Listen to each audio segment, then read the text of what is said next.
The 12-week dating scan, we found out that I was pregnant with twins, identical twins. It was a shock because identical twins don't run in families. Obviously, we were expecting them to tell us we were pregnant with one baby, and we found out it was two, and then we found out there were lots of complications as well. It was a monoamniotic twin, which meant she was in one sac with her twin sister with no dividing membrane. So she suffered 3 separate brain injuries inside me. I ended up having an emergency caesarean section because routine monitoring showed that the twins were in severe distress. 5 days later, I left the postnatal ward with 2 balloons instead of 2 babies. Which was a really real impact that had. I came home with, without anything other than 2 balloons. We had a 15-and-a-half-month-old little girl ready, and then we had these twins that are in intensive care.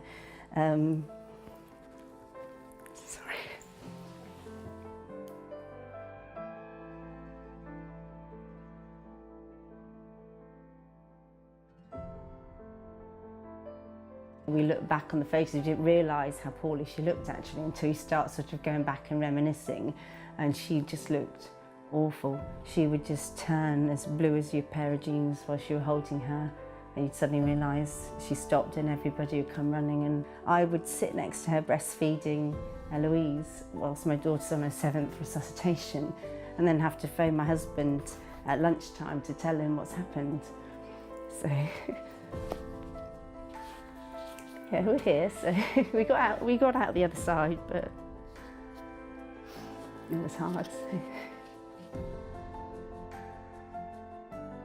Chloe was probably about 3 months old and at her absolute worst. We've been told she was incompatible with life because she was being resuscitated up to 15 times a day just to get through the day.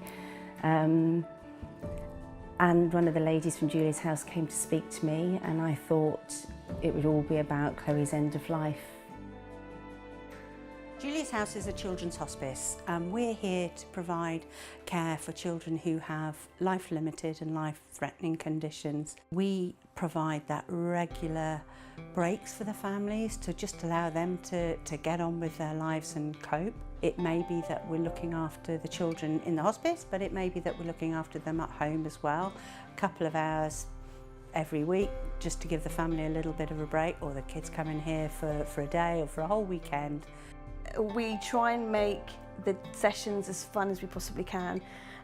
So we have a playmaker, and we have people that will organise activities very specific to the children that are coming in, but allowing the children to access as much of the hospice as they can. And it is about making memories and having a good time, and we hope that's what we offer, and I think we do. We want the children to be bursting through the doors with a smile on their face. We want them to be excited about coming here. We want to create some happy memories for them and for their families, and we want them to be able to play where they're not limited, where they're not the odd ones out, where they can use the equipment that we've got that allows them to play like other children do.